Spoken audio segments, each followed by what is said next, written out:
नन्द sir हजुर 12:30 बजे आउने जिल्लाका निमित्त प्रमुख जिल्ला अधिकारी मार्फत गृह मन्त्रालयमा जाहेर हुँदा गृह मन्त्रालयको ध्यान आकर्षण भएको र नेपाल सरकार गृह मन्त्रालय निजहरूको मागप्रति सकारात्मक देखिएको हुँदा नयाँ शरणार्थी दर्ता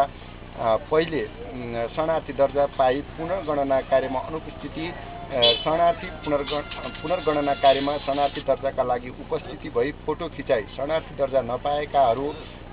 साथै दर्तावाल शरणार्थी पुरुषसँग विवाह गरेका गैर भुटानी महिलाहरूको समस्याको सम्बन्धमा विस्तृत छानबिन गरी सो सम्बन्धी प्रारम्भिक कार्य आज मिति 68/8/10 का दिनदेखि 5 महिनाभित्र सुरु गर्ने गरी प्रक्रिया अघि बढाउने सम्बन्धमा नेपाल सरकार गृह मन्त्रालयको तर्फबाट शरणार्थी समन्वय इकाइ चन्द्रगढी झापाका उपनिर्देशक मार्फत कार्यान्वयन गर्ने प्रतिबद्धता व्यक्त गरिएको छ तथा उक्त प्रतिबद्धतामा सहमति गराई परिचय पत्र तथा राहत पीडित शरणार्थी महिला समूह बेलडाईका तर्फबाट संयोजक दुर्गादेवी विष्ट मार्फत जारी अनसन फिर्ता गर्ने सहमति समेत कायम गरिएको छ। यस सहमति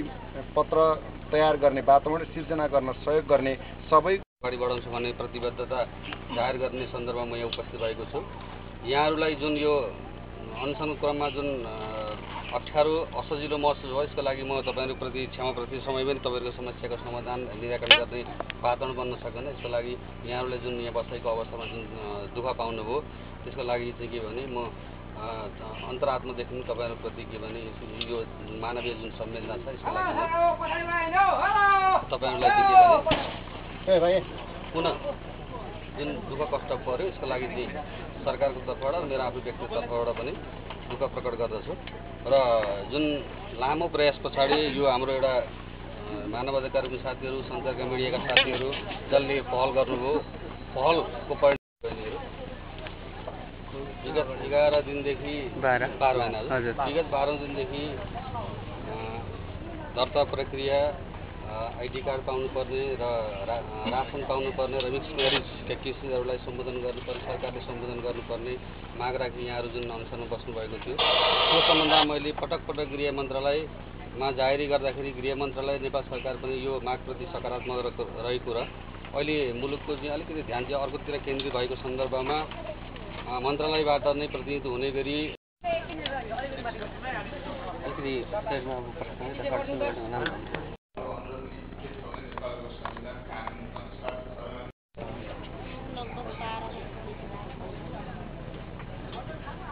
शिविरमै हुनुहुन्छ भन्छ शिविरमै छु बाहिरकोसँग बिहे भएको थियो होइन बिहे भइसके पछाडि एउटा बसमा उनीहरूले हेला गरेर निकाले 13 दिनको खुसेरी चाहिँ घरबाट निकालेपछि म यहाँ कहाँ बिहे भएको थियो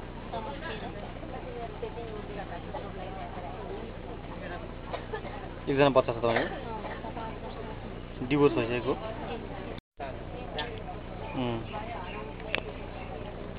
त्यसमा पनि विभिन्न समस्या हुन्छ कि अब यो दर्ता नभएकोले बस्न नपाउने भनेर घरिघरि प्रतिनिधि आएर चाहिँ होइन यो भित्र लडाइँ छ भनेर चाहिँ टर्चर दिइराख्ने त्यस्तो अवस्था चाहिँ उपाय भनेको यो अहिले पहिला टोटल 3749 जना हुने त्यसमा टिएले लगभग 1 वर्ष अगाडि गरेको आन्दोलनले त्यसमा 825 को फोटो चाहिँ यहाँ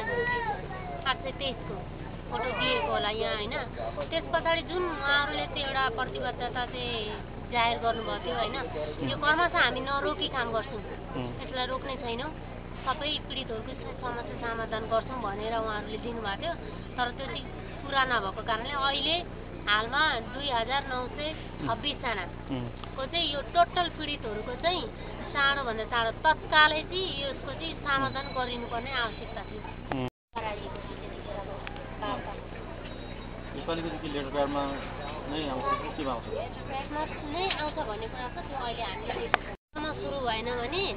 कुनै पनि अल्टिमेटम हामी नदिकन यही आन्दोलनलाई निरन्तरता जारी दिएर चाहिँ हामी फेरि यही ठाउँमा या अर्कै आन्दोलनको स्वरूप चेन्ज गरेर पनि हामी जुनसुकै आन्दोलन गर्न सक्छौँ।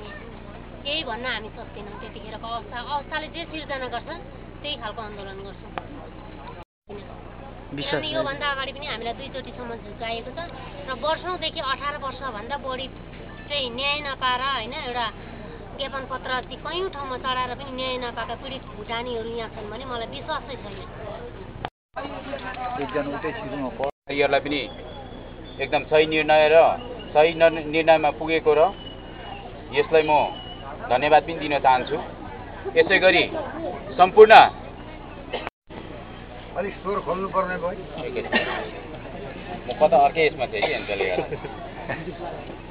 माननीय मन्त्रालय यो कुरालाई गम्भीर रूपमा लिएको छ र फाइल पनि अगाडि पेश भइसकेको हुनाले यो सन्दर्भमा चाहिँ अब किनभने प्रक्रियागत रूपमा अगाडि बढेछ। यो उहाँले जुन अहिले गर्नुभएको छ यसले थप बल प्राप्त भएको छ र यसले गर्दा चाहिँ के भने यो समस्या चाहिँ मलाई लाग्छ 5 महिनाभन्दा अगाडि नै यो निराकरण हुने सम्भावना बढी छ। हुनुहुन्छ मैले नै उहाँलाई के निर्देशन दिन्छु भने विराटसम्म लगाएर हुन्छ कहाँ हुन्छ उहाँहरूको अवस्था चाहिँ सकुशल बनाउन चाहिँ मैले नै निर्देशन जारी गर्छु। त्यो चाहिँ सरकारको तर्फबाट हुन्छ।